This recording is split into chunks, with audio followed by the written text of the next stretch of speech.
Welcome to the Clyde FC podcast, brought to you by State of Mind. We are back once again to discuss what has been a mixed week for the Bully Wee on the field, and we've got a couple of new faces joining us along the way. Coming back after some demand, maybe not popular, we have Dom Jack. Dom, thanks for joining us again. How are you? No problem, I'm great. Thanks for having me back on. No. And making his debut on the podcast tonight, I'm sure there's going to be a popular one in the comments. We have Rory Holmes. Rory, how are you doing, sir? I'm not too bad. Good stuff. And as I said, I'm sure there's going to be plenty of comments and questions via Dewey, since you've been quite busy in the comments in the shows in the past. So, 2 seconds, guys. Sorry, we're having a wee bit of trouble with the Periscope. Just if there are any issues with the stream, guys, just give me a wee shout, but it should hopefully be okay. So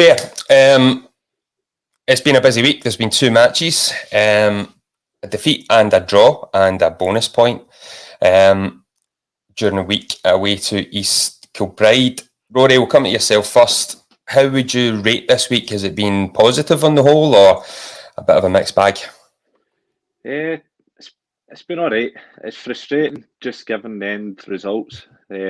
Obviously, Kilmarnock got a late draw, which didn't really help our case in the League Cup group stage. But we're undefeated during the week. We take it to the last game, so can't really have too many complaints, I suppose.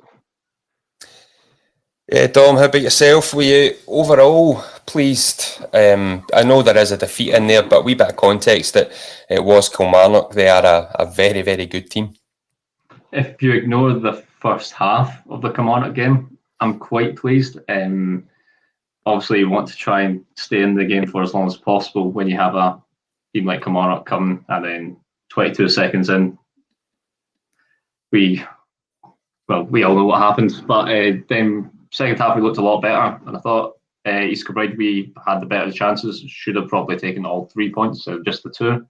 I thought we were quite unfortunate there, but yeah, I'd say apart from the first half against Kilmarnock, I was quite pleased. Yeah, I mean, I can't really disagree, gents. Dom, obviously, you touched upon the first 45 minutes at Broadwood against Kelly. When you looked at the starting lineup, we instantly were one very key person down. There was no David Goodwillie. There was probably a bit of fear in some of the fans when you maybe take that into consideration, and playing against a formidable Kilmarnock side. Now, probably Danny's last words to the players, what more than likely was, keep it tight for the first 20, and he probably didn't mean seconds, Rory. Aye, very early. I hadn't even got my stream on, and then I clicked on, it was 1-0.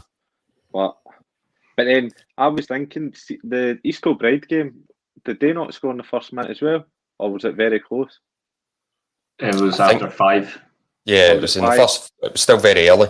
Yeah, I didn't think it was anywhere near as close to kick off, but I did know it was very early. So if we can just start playing for 10 minutes onwards, then we'd be top of the group. Everything would be cushy. Yeah, I mean, it really was the worst possible start. The goal itself, I mean, I don't think we need to dissect it too much. We all know it was a pretty glaring error at the back post, and it's up perfectly for Blair Olsen, I believe it was, to rattle home. It was one-way traffic thereafter, Dom, and simply put, if it probably wasn't for a pretty exceptional Mitch performance, it could have been a bit of a hiding at half-time, let alone 2. Oh, definitely his double save at the end of the first half was phenomenal. I thought then, because if you see the goal, then I think it was 7 minutes in, you had Chris Burke, who was outstanding in the first half. I thought he was just causing danger all over the place, but he hit the post as well. And yeah, it was just chance after chance for them. Penalty, I didn't think at the time it was, but looking at the reverse camera, yeah, it was a handball, but yeah, I would just create nothing in the first half. It was really, really poor to watch. Yeah, I think their midfield grabbed the game by the scruff of the neck pretty much from the off. McGinn, I thought, was probably their player of the match for me. Burke tormented his first half. We got to half time and it was only 2-0, somewhat fortuitously, as we have touched upon. Now, we did ring a couple of changes at the break, bringing on a new right back and left back. Rory, do you think that was just simply because we were getting ripped apart, for want of a better phrase, down the wings? I would say so. Chris Burke, for all he's in his later years, still a very talented player and had a lot of success. So something had to change. And as you can see, that with the performance second half, it was a vast improvement. So it was definitely justifiable. Yeah, so Mark Stewart, touching upon it, just saying it should have been 4-0 at half time. A blind man could see the problem was all coming down the right hand side through Burke. I mean, Burke is in the twilight years of his career, 36, 37. That doesn't make you over the hill, I should add, being a similar age to myself. But he's got vastly superior footballing abilities, hence why I just talk about it and don't play it. He was the main attacking outlet, and our left-hand side will probably have nightmares about that game, at least for a few weeks. That said, the changes, I do feel, had a pretty significant improvement in the second half, at least defensively, and that allowed us just to get a foothold in the game, Rory. Yeah, if you can build from the back, so obviously losing the early goals, it was an uphill battle, but we steadied the ship and then we were able to build for that. So we obviously got the goal back. Ali Love had another unlucky or very close that he could have possibly scored. So the first half was one-way traffic, but then to come off the pitch at the end of the second half and think we could have maybe got a point just speaks volume to how well they'd done. But I do still think that it's the League Cup. Obviously, we're taking it into the last game, so everyone wants to progress. But lots of people do see it basically as glorified pre-season, but a bit more competitive. So I personally would rather, if we want to try things out, we've got a load of new bodies, then do so before Dumbarton next week. And then at least you can learn from it, because Kilmarnock, for all they're a championship side now, they do have plenty of players that could still be playing in the top division. So it's a good learning curve, I would say, and I wasn't too disheartened. Yeah, at half-time, the kind of people around us, we kind of were talking about it, and we thought, if we can win the second half, let's see where it goes. We did get an kind of avenue back into the game through a penalty kick. It came after Barry Cudahy channeled his inner Messi and went on a 50-60 yard, I wouldn't say maze up, he kind of just kept running and Kelly couldn't bring him down. Essentially, the ball eventually broke to big Rob Jones, who did look as though he was about to tuck it away from 8 yards. Gets brought down, and with Mr. Goodwillie not on the pitch, up stepped Ali Love, who drilled it down the middle. Sound familiar, gents? Yeah, so Ali tucked it away right down the middle. It did take me back to May 2019. Thereafter, I think we maybe had our best kind of 15-20 minute spell of the game, Dom. Yeah, Roy touched upon it earlier. You had the chance straight after kick-off and broke to Ali Love, took a powerful shot from the edge of the box, just over the bar. Then I think, it fell to McGrath, who obviously is trying to beat Goodwillie to an overhead kick, scoring one, producing a good save there from the keeper. And then, apart from that, after that, the game just kind of died down. There wasn't really much chances for either side after that. Yeah, there was a kind of... Yeah, there's just kind of a pre-season friendly feel after that. That's what... Sorry, do you think it was down to McGrath's overhead kick against Kelly that made David Goodwillie pull it out against East Kilbride? More than likely, yeah. I still think Goodies bears a grudge against Chris McStay after what he done against Cooney of the South. It might be, I don't know, I've got a conspiracy theory that Goody refused to allow the club to offer McStay a new contract just because of that moment. I think it was Boise used to take count not long after Goody signed for us, and it was like an average of one every 2 or 3 games he was trying at one point. we will come to that one. That's probably the closest he's came midweek to bagging one, and it would have been. There was a tweet that was quite popular. I think if you just search Goodwillie and overhead kick on Twitter, it comes up with all the official Clyde tweets, and it's you take a fair time scrolling through them all. But one day it'll come off. Yeah, if you're bored after this, by all means go and check it out and let us know the official count next week. Ross Madden just coming in the comments. Thanks for joining us, Ross. We need to remember it's still a new squad, absolutely, and Kelly are a full-time team. So to come away with only a 2-1 defeat was a good score, and I do kind of follow that sentiment.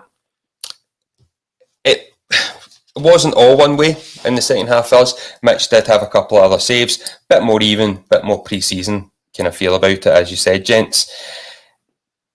If you were to pick a man of the match, I think it's they're all going to be just David Mitchell. I think you can't really go anywhere else, and I think if you did, I might question your sanity. He was pretty phenomenal from start to finish, quite frankly. Yeah, you had obviously I mentioned the double save at the end of the first half, and then you had the save from McKenzie just after half time as well, just before we started to get into it. He kept us in it. If we got anything out of it, would be solely down to him more than anyone. Yeah. So just before we move on to the East Kilbride match, just a quick reminder, we do actually have a guest joining us tonight, and it is the new boy at the back, or one of the new boys at the back. There's so many of them. Conrad Balatoni. He's going to join us, give us his opinion, how he feels the squad are shaping up, and just how he's settling into life at Clyde. And I'm sure we'll probably talk about some of the many head-to-heads we've had with Conrad whilst he was an Edinburgh player, and we can even find out if he enjoys being in Goody's team rather than having to chase him about the park. So it wasn't the best result in the world. Performance mixed bag against Kelly. So we moved on to East Kilbride, where the shoe was very much in the other foot. We were the favourites. Now, we talked last week, Dom, about the East Kilbride squad.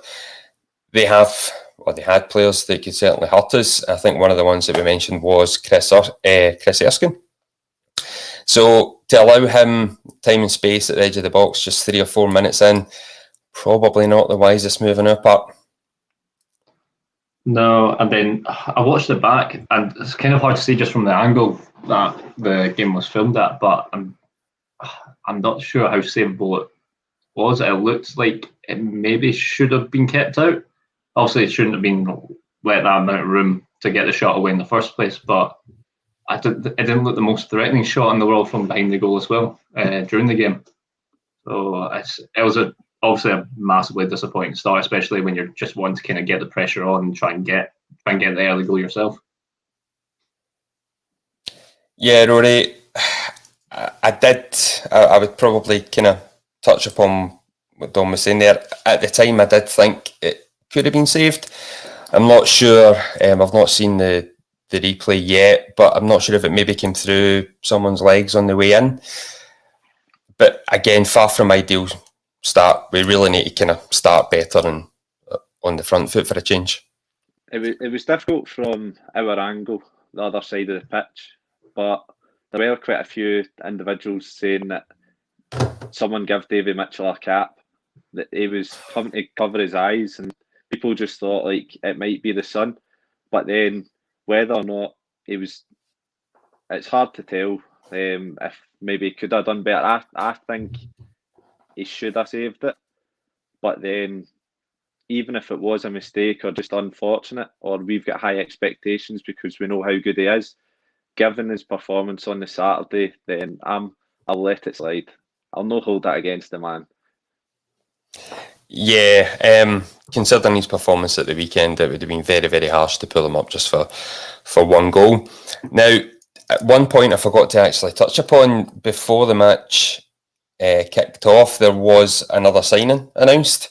It was quite a popular one, I think it's safe to say, in the support, and it is a player who did previously play for the club some 12 years ago, I believe, in Gregory Taddy. Now, Gregory, after he left us, went on to have a pretty fantastic career. Safe to say, I think he's ended up playing some Champions League football qualifiers, etc. So, come to yourself, Rory. Are you happy to see Gregory back? Delighted. I love the big man. Although the other week he looked a bit off it. I don't know if that's just early doors in pre-season, but then going by his Instagram posts, he knows he's still got an extra level to go. He's still got to build on the sort of fitness and get into the run of things. So I'm happy to give him a bit of time. I think he'll bring a lot of energy to the changing room, a lot of positivity. Even during the week there, when the Clyde fans were singing, you could see him spinning his bib around his head. And at the end of the game, he's all smiles and he likes to get involved with it. So on an amateur deal as well, I think might as well see what he's got. I think, or I'd heard rumours that maybe he was having issues with his knee. So we'll see what happens. But at least if he is on an amateur deal and it doesn't work out, we're not out of pocket. But I'll give the guy a chance and see what he can do for us. Gives another option up front. Yeah, Dom, it is another option. Hopefully, fitness, we can get him up to I would say probably match fitness, match sharpness more than anything. You mentioned his Instagram, Rory. I don't think you can say Gregory Taddy is unfit. Far from it. It will certainly be not compared to my body. We can do comparisons maybe after 9, and we'll save that for the Twitter account. It is. I think there was an issue with his knee. I'm not sure if he had surgery, or otherwise, or a niggling injury. So it could just be a couple of weeks, get him almost a kind of mini pre-season under his belt, Dom, and then we might see the best of Gregory. He's got plenty of experience. Yeah, Rory said I'm delighted to see him back. Experience. There's another experienced head up front to help coach the sort of younger guys through. Like we've got good, like we had John Rankin in the past as well. You got Gomez. Those are experienced boys that can make an impact and help with the younger players come through. So I think, especially on an amateur deal, it's a great sign. Just hopefully, the surgery on his knee isn't going to have too much of an impact on how he plays. But just, great to see him back. It was just annoying that, because I was looking forward to doing a teaser for that signing when it eventually happened, but the Wraith Rovers TV people decided to ruin that surprise for us and just talk about him the full time when we played in pre-season friendly. Yeah, I mean, where do you see Gregory fitting in once he is fit? Will he be a lone man up top, the way that I think Danny likes to have the one, maybe with 2 or 3 sitting behind, or do you see him maybe being one of those 3? We'll come to yourself, Rory, first. I'm really not sure. It gives another option, especially I don't know if there's any other reason for it, but the likes of Goodwillie on Tuesday was playing a bit deeper. Is that a system that we're looking to introduce so he gets more on the ball, maybe plays off Jones, or is there another reason? Like I said, I'm not sure with that, but he is versatile. He's an athletic big boy, so he can do damage anywhere in the front line. One thing that's quite good with the way that we play is that if you've got, say, Cunningham and Love on the wing, they can switch over. So if Taddy can fit in anywhere along the sort of front 3 or just in behind, then good luck to the boy, and we'll see. On just when you're talking about Ross Cunningham, I'll put my teeth in and try that one again. Ross Cunningham and Ali Love. Where do you see them best? Would you have them as out and out wingers, Dom, or would you prefer to see them maybe playing in the opposite side, cutting in, looking to either ping shots at goal or wee balls through to either Goody or Rob Jones? For Cunningham, I personally like to see him cutting inside. I think you saw him Tuesday, like he can beat his man easily, got plenty of pace to do it, but then he gets into the box and seems a bit flustered, like he doesn't know what to do. If he cuts inside, then he's on his stronger foot, can get the finisher away, like we saw against the Barton last year, the second last game of the season. So that I like, and then you've seen Love in the preseason friendlies playing more of a 10, like sort of behind Goody, which I thought he's been outstanding at in the games that he's done that this season. I'd like to see him more there, but it all depends on the system. Danny's said that he's tried quite a few, so we're obviously not planning to play one way throughout the whole season. It'll be depending on who we play. So yeah, I'd rather see them cutting in if they are out wide, but Love in a 10, I prefer him there. Yeah, I think on Tuesday, I think they were playing probably more as out and out wingers, as we kind of witnessed it. Now, David Goodwillie was playing in the number 10 role, as it's called, and we did have Big Rob Jones up front. After the early setback, we did get ourselves into the game pretty quickly thereafter, and it was a lovely finish by Big Rob. Rory, what did you think of the big man's goal? No, it was brilliant. The technique, it's not an easy finish to make at all. The boys around us in the terracing were well impressed and were saying how he made it look so easy. Just before we sort of continue, just for everyone that's watching or listening, obviously prior to East Kilbride during the week, what was the last away game with fans? Get your comments in and just a wee bit of trivia. Will we go for the score as well, or will we leave that out? Preferably not. Right, well, so you can guess what happened there, but yeah, that's a good one. What was the last Clyde away day that fans were permitted at? Go, guys. Let us know what it was.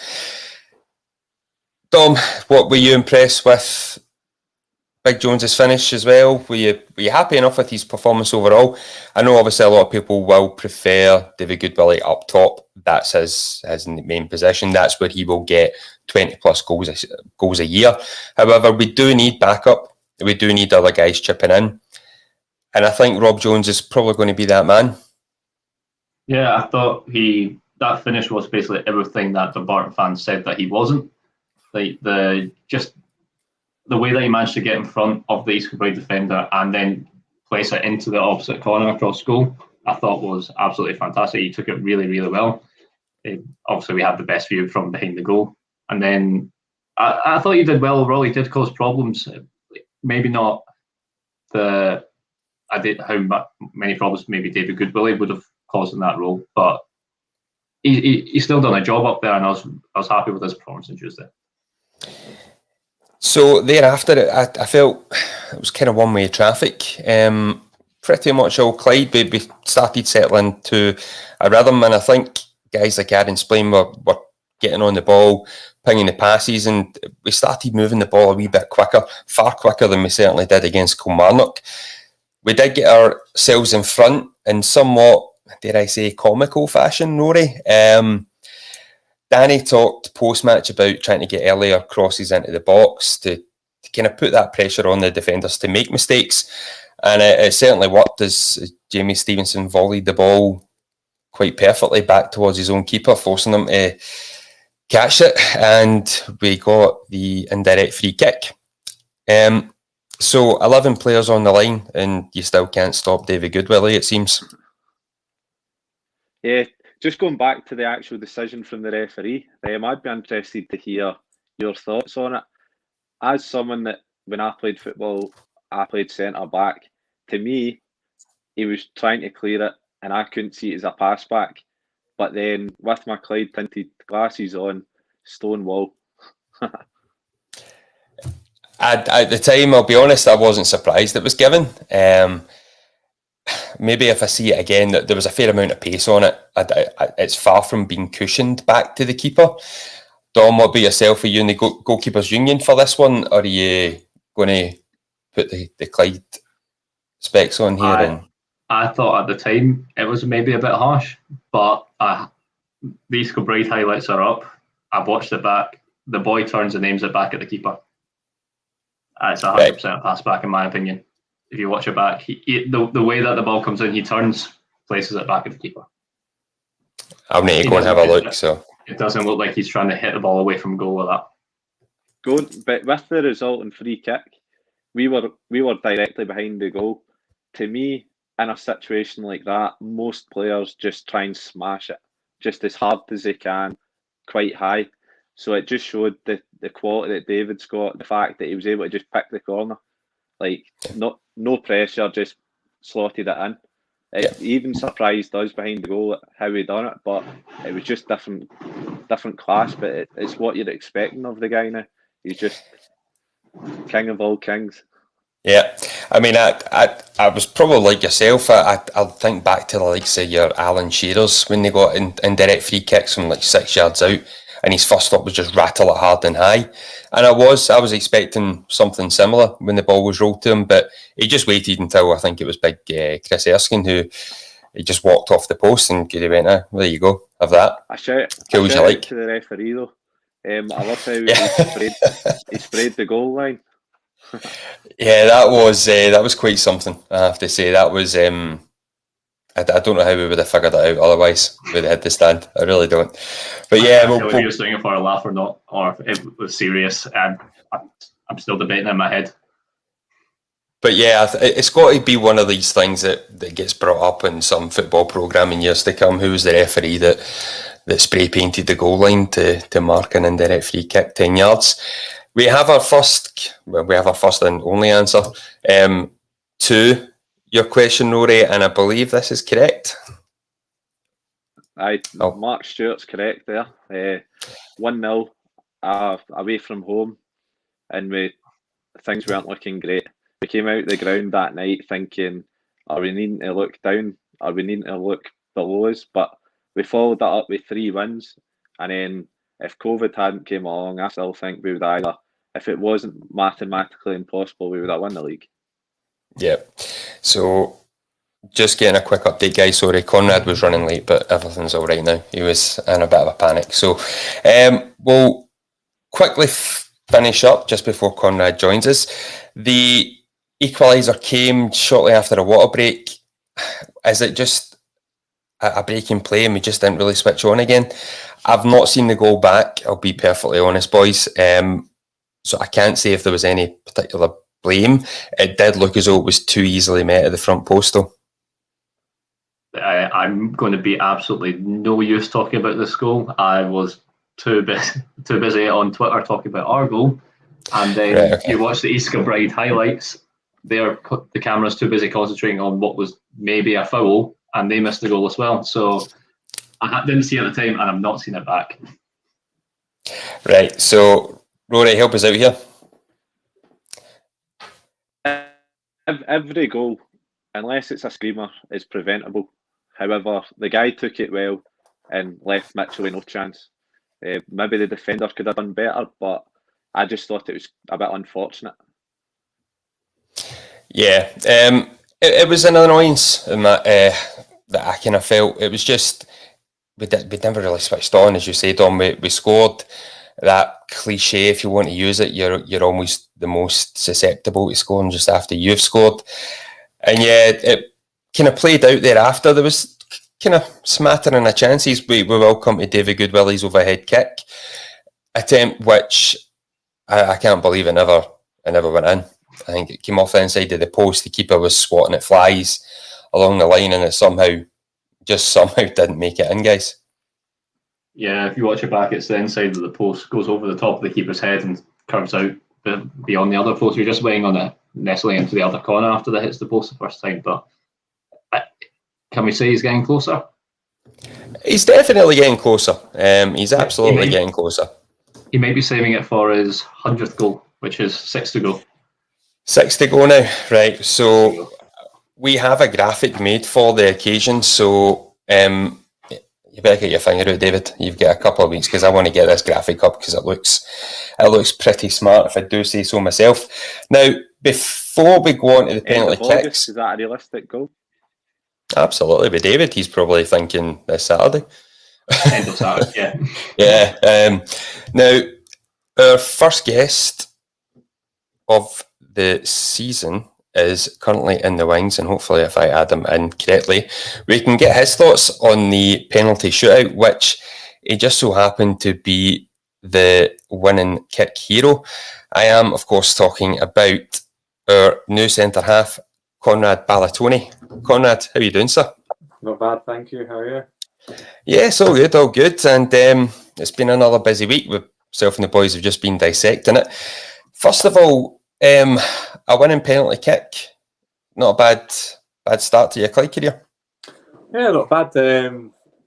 I don't really I've never really taken penalties before, and I started when I was at Edinburgh City with the way the League Cup went, and I scored. I think I scored one against Alloa. I can't quite remember, but I just says after the game there, like, I'll take one if you want. Like, I wasn't fussed if I took one off or if I didn't, and the gaffer just said, "Do you want to take the fifth one?" I says, "I go on then, be the hero." So stepped up, and actually, it was actually quite a good penalty, I must say. So I was pretty pleased with myself.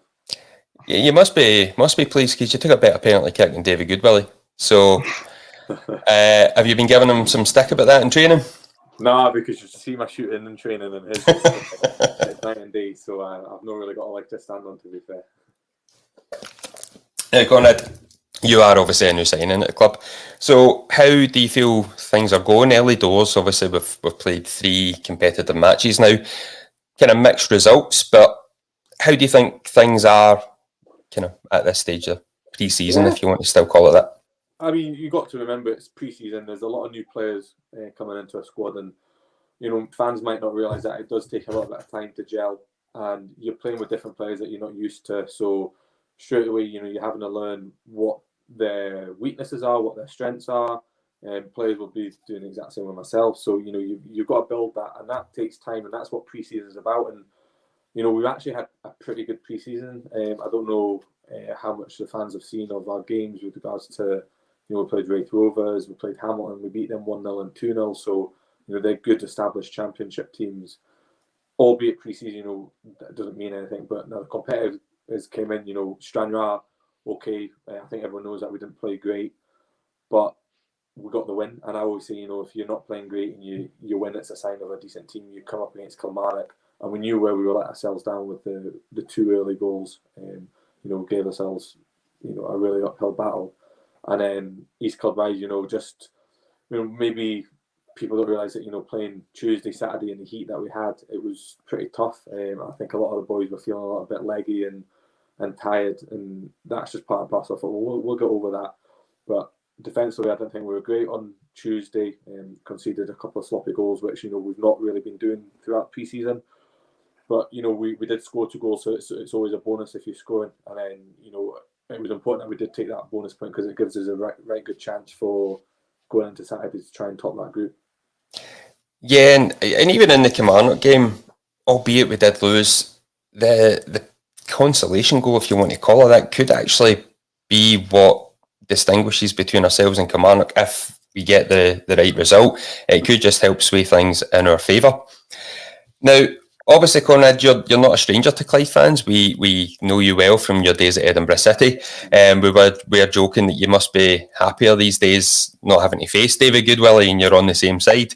Now, for any Clyde fan that may not have seen you, what kind of player would you say that the Clyde fans can expect?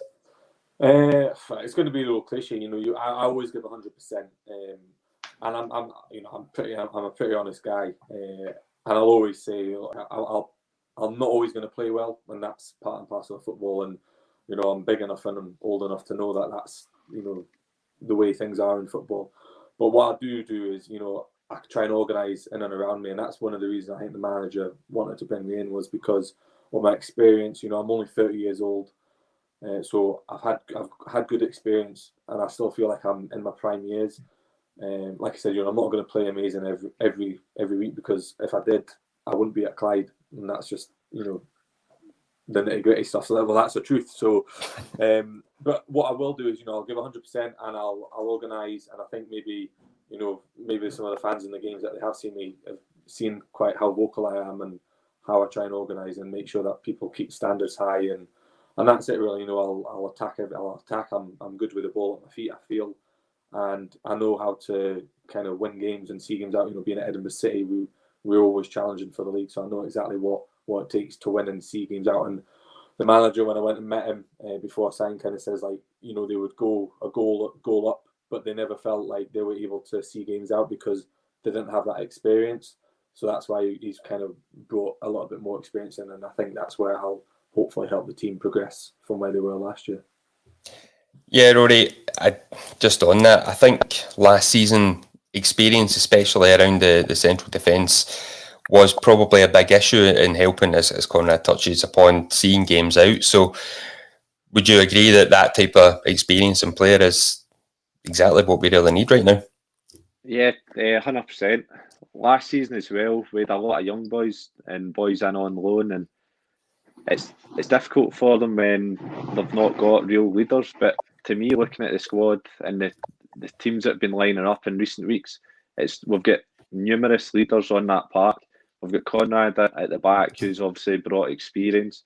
We've got older boys across the pitch who I also thought the defence never had much protection last season. So no matter who you played there, it was going to be difficult. But we seem to be a lot more sort of structured, and we're a stronger team this year. Yeah, I think the spine of the team in particular, I think we touched upon it the last couple of weeks. You've got Mitch in goals, yourself, Conrad, you've got Margaro Gomez, and obviously up top, you've got David Goodwillie. Build around that spine of the team, and the basis of a very, very, very good squad is there. Lynn getting involved in the comments. Conrad has been one of our standouts in this pre-season, and long may that continue. So no pressure, but my wife's egging you on there, mate. So yeah, you touched upon you met Danny. How did the move to the club come about?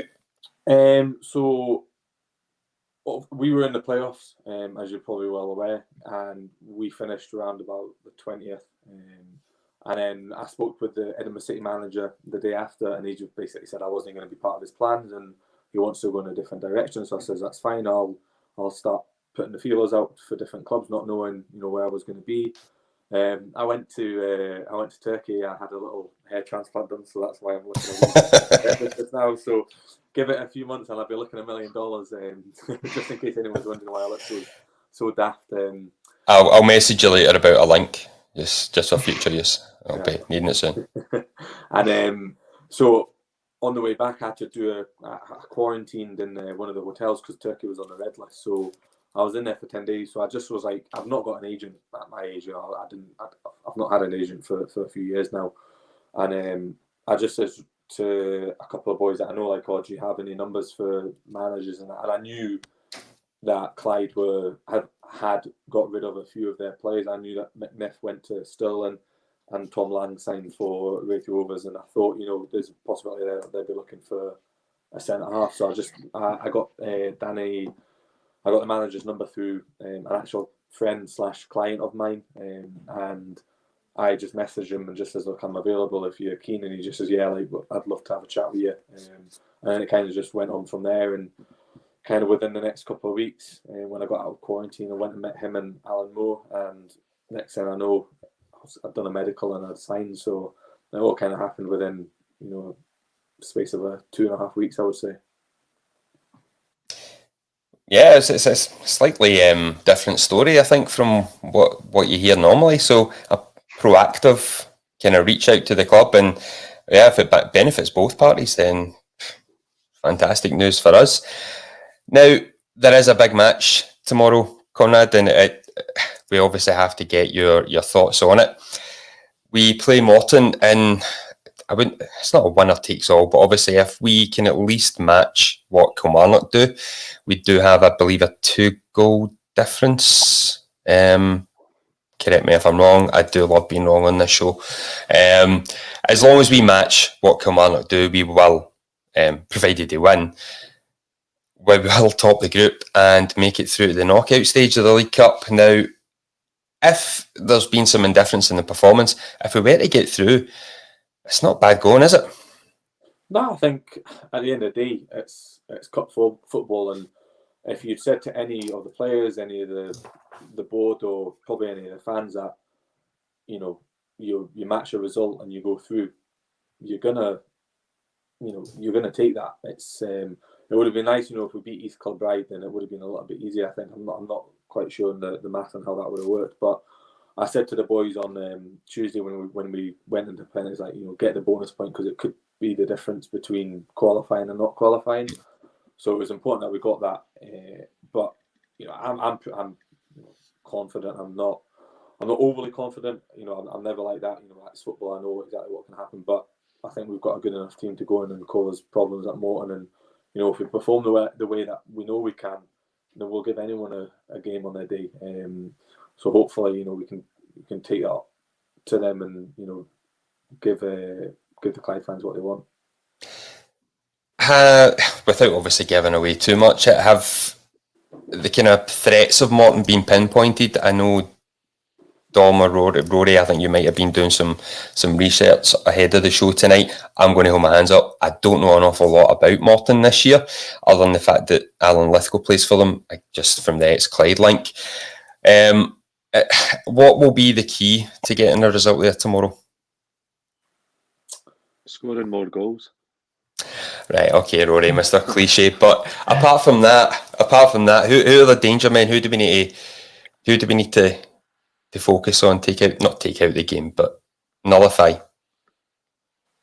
I'm not sure.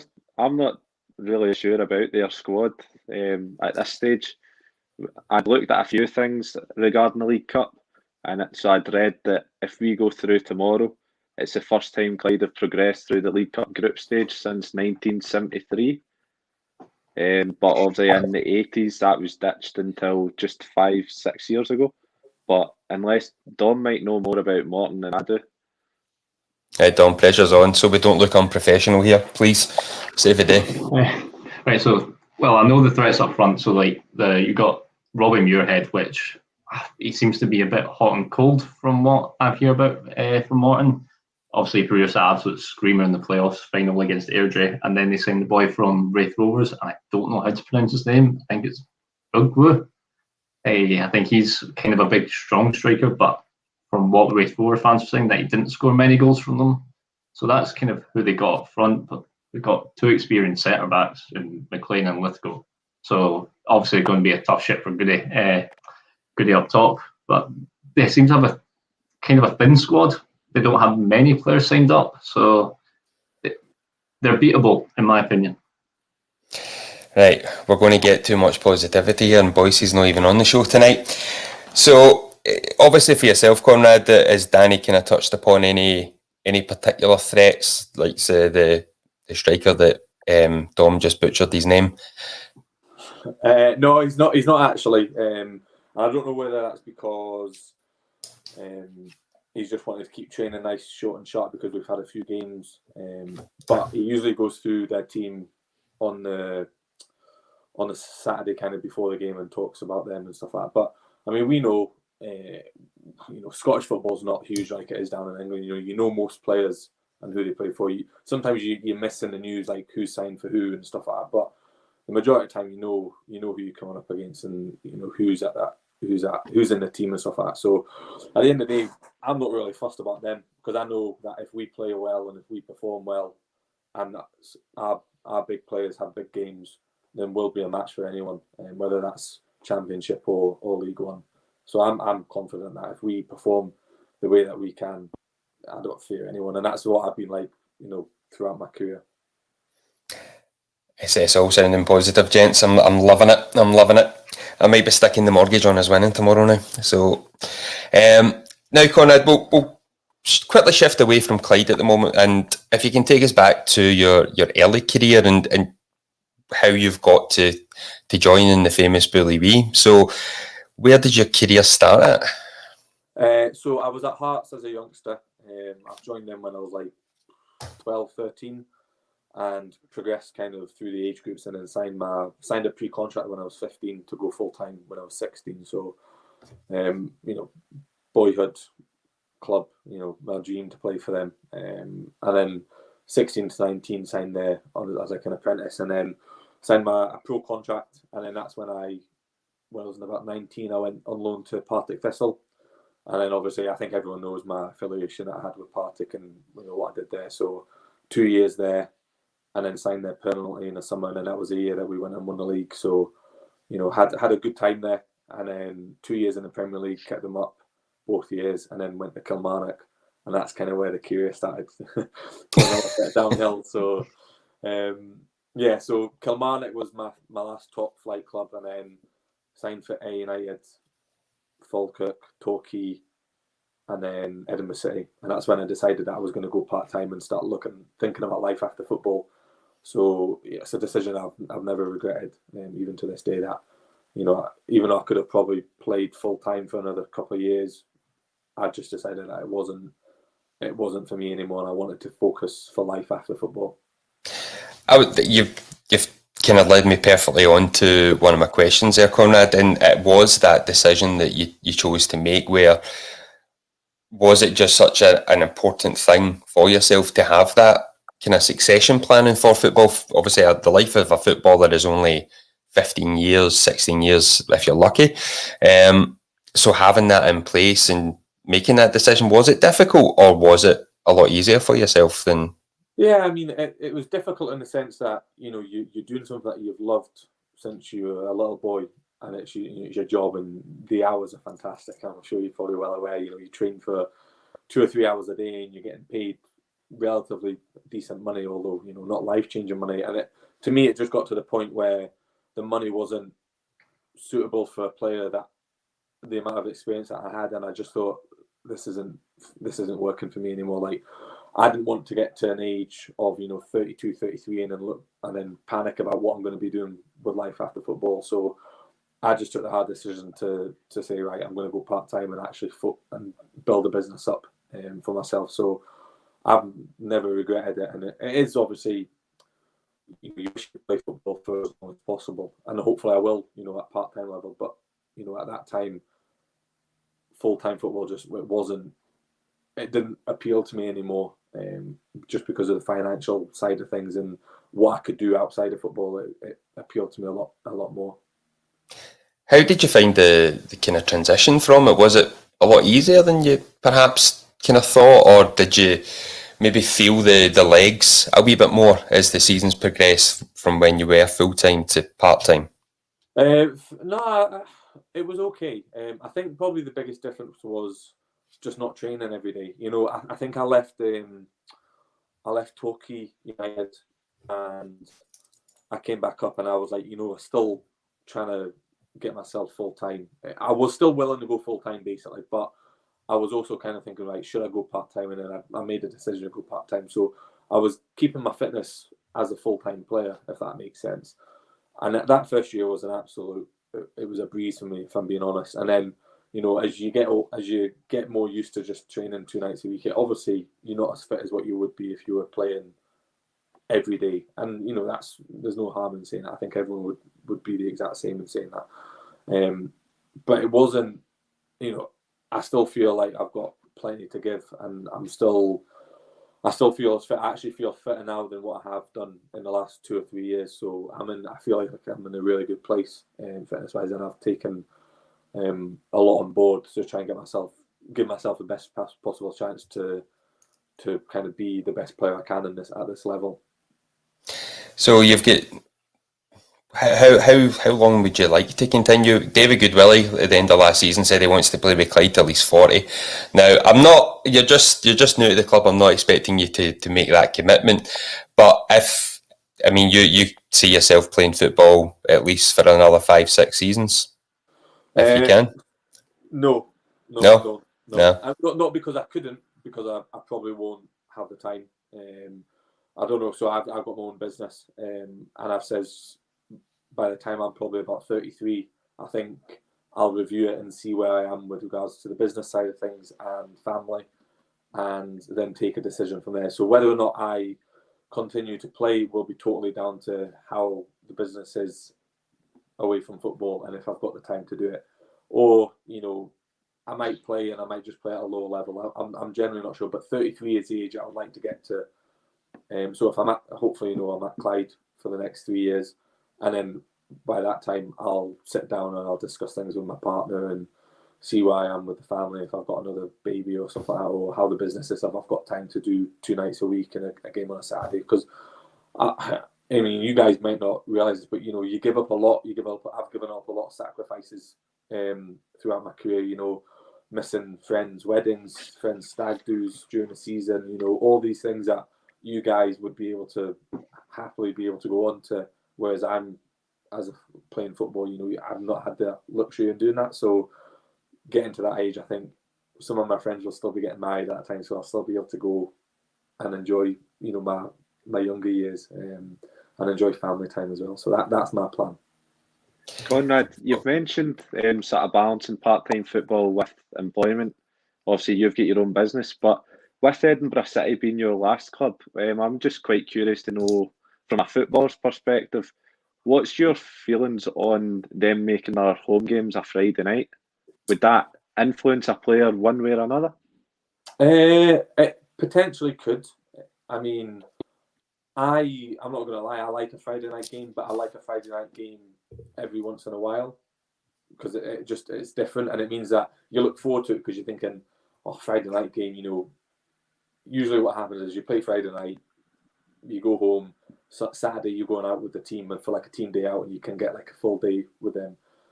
So it just brings a bit of excitement. But if you're doing it every week, I think I would personally think like, okay, I'm working Monday, Tuesday, Wednesday, Thursday, Friday, and then I'm having to go play a game on Friday, and I'm not having the rest that I would have if I was playing on a Saturday, if that makes sense.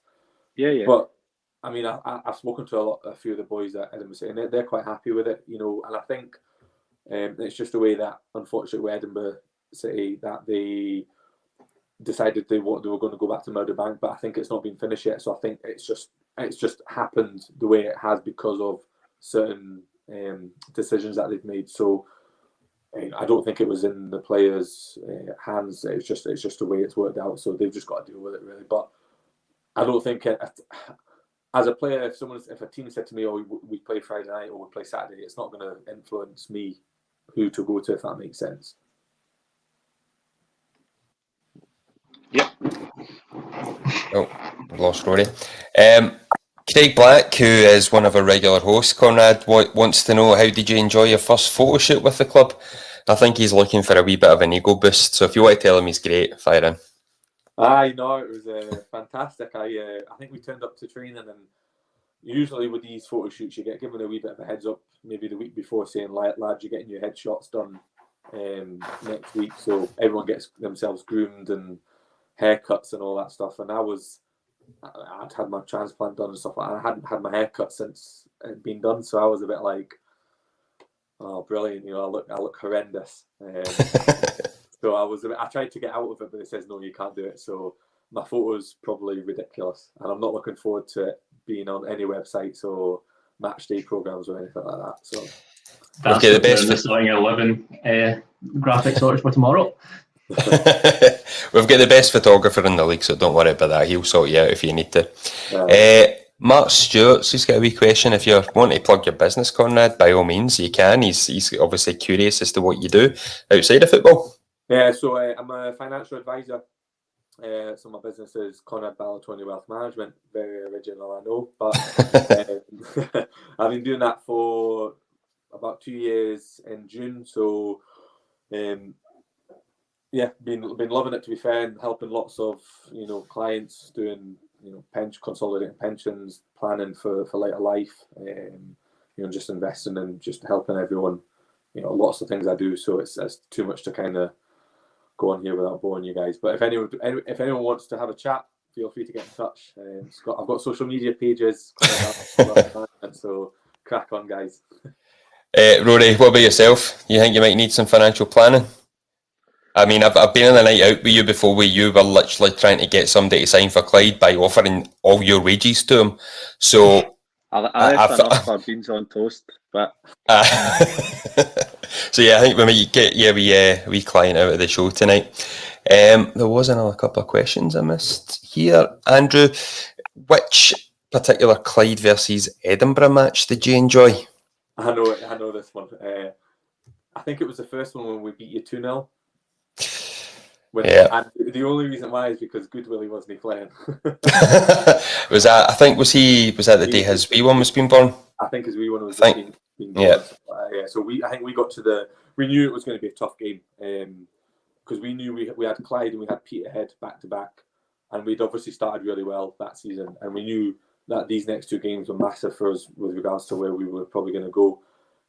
So we got to the game, and we'd heard rumours that Goodwillie wasn't there and he was out of the game, we thought, oh, brilliant, this is a great opportunity. We won 2-0, so we played well, but we knew it probably would have been a different game if he had been playing, because he's such a big player for us. So we beat Clyde and we went and beat Peterhead after that, but we ended up not going up and you guys did, so it doesn't really matter. But then you've ended benefiting from it after all, exactly. Conrad. So yeah, fine. See, just on that season, obviously Edinburgh started off quite well. But then in the playoff, it didn't seem like the team had the same sort of firepower that they did at the start. Was it just kind of ran out of steam towards the end? Or? Yeah, I don't know, you'll probably not know this, but we had a lot of big players being injured. I think we had about 7 players that would have started the playoff games, all in the stand. So it's just, the way it is. Injuries happen. I just don't think I think as a club, they've gone from kind of finishing second bottom, close to being in that playoff place at the bottom of the table, to kind of challenging. I just don't think, it was an experience for everyone involved at the club. And, I just don't think, as a player, personally, I don't think we strengthened in January to push on, whereas Peterhead, and I think yourselves did. And, obviously injuries played a massive part. We had some key players missing, and that would have potentially helped us. But it is what it is. It's part and parcel of football. At the end of the day, the 2 best teams went up, and we had no complaints. Yeah, it was quite strange, because I think Edinburgh City, if I remember correctly, were not unbeaten in the first 13, 14 games, and then it just seemed to be like a switch where it started to kind of derail for Edinburgh City, but we just went off like a juggernaut. We were on a crazy run of 20 odd games where I think we drew some. We did have the default matches, or whatever you want to call them, but other than that, it just was very kind of mirror kind of season. We've got another question from Kieran. I'm just going to quickly proofread it in case there's any colourful language. So did Balatoni enjoy playing against Clyde for Edinburgh with the support we usually took there, especially the promotion season? Obviously, when Clyde were in League 2, we probably had the biggest away support in the league. Was that something that yourself you look forward to coming up against? Yeah, I mean, look, I'm one of these players that, and maybe I'm a little bit different, I love playing away from home, and I don't know why. I love going to someone else's ground and snatching points off them, if that makes sense. So when I was at Edinburgh City and we went to Clyde or any away team, I always loved playing in front of the fans, because I loved kind of doing well for the club that I was playing for. So it'd be the exact same now that I'm at Clyde, going to the likes of Falkirk Stadium and the Airdrie Stadium, I forgot what they're called, but trying to play well and taking points back down the road. But yeah, I mean, look, I'm not saying this because I'm at Clyde. Even when I was in League 2, I always thought Clyde were probably one of the biggest part-time clubs in Scotland, with their fan base and with the stadium and the facilities that they got. So, we always knew that would be able to bring a really good crowd, and hopefully, with the restrictions lifting up now, we'll be able to see a lot more coming back, and maybe fans that maybe haven't been able to go in the past might turn around and say, oh, it's been a really rubbish year. We're going to go and enjoy football again and actually go and see it. And hopefully, the way that we can play, we can keep these fans back, and we can start filling out the stadium and filling up Broadwood, and getting the fans on our side, because they can help us as well moving forward. Yeah, I think that was one thing that the squad touched upon last year, was that they felt that they maybe disparagingly more than other teams were affected by the lack of fans. We are a vocal bunch, and it's not always positive. Just a heads up, Conrad, but we try our best. I would say it's 90% positive, but we are football fans. We're fickle like the rest. But yeah, I do think every Clyde fan is just itching to get back. Unfortunately, we cannot be there tomorrow. For anyone who does wish to watch the game, Morton will be doing a stream. I believe it's £12, Dom, correct me if I'm wrong. So unfortunately, we won't be there for the game, but we will be there for the knockout stage once we beat Morton. I don't know if I've got much time for any more questions, but just touching on the game tomorrow, without away supporters being allowed, can that be a way that the Clyde team sort of take a bit of advantage in terms of let's do it for the fans, they can't be here? Does that give you any more sort of motivation? Yeah, siege mentality almost. I think I don't know why they're doing it. I don't know if it's some of the restrictions that they can't give fans, but I think it's a bit of a pee take, if I'm being honest. How they can't allow a couple hundred Clyde fans in is beyond me. So it is a bit odd, and it'd be nice to kind of get one over and then just to say, you tried to do it without any backing for us, and it doesn't matter. We can take it. We can still get a result even without fans. Yeah, I think there might be an unofficial away crowd going by Kieran here saying that as if there's not going to be anyone on that hill. I'm not sure what hill you're talking about, but please let me know after the show. A couple of quick things just to run through before we finish up. New club merchandise, so there are prints, 16-inch by 12-inch prints of some of the kind of great moments that Craig Black has captured in the last few seasons. They are available via the online shop for £30, and there's some belters in there, including Ali Love's volley against Partick Thistle last season. And yep, just another quick reminder that, as I said, there are no tickets available to away fans tomorrow, and it is a stream only.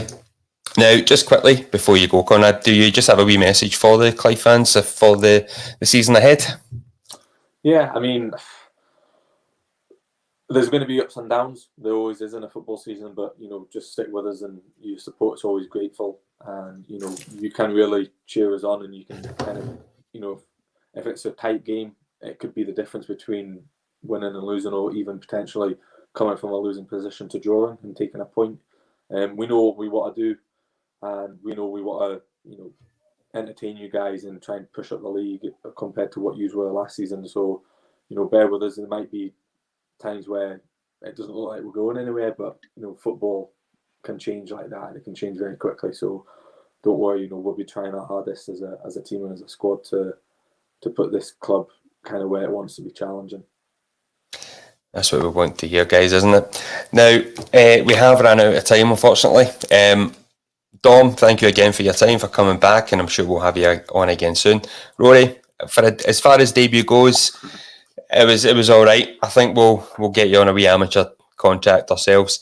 Conrad, thank you very much for your time, and obviously it goes without saying, good luck to yourself and the boys tomorrow, and hopefully we get the job done, and good luck for the rest of the season. We will obviously be with the guys every step of the way from the stands, one way or another. So thank you all. And until next time, come on the Bully Wee.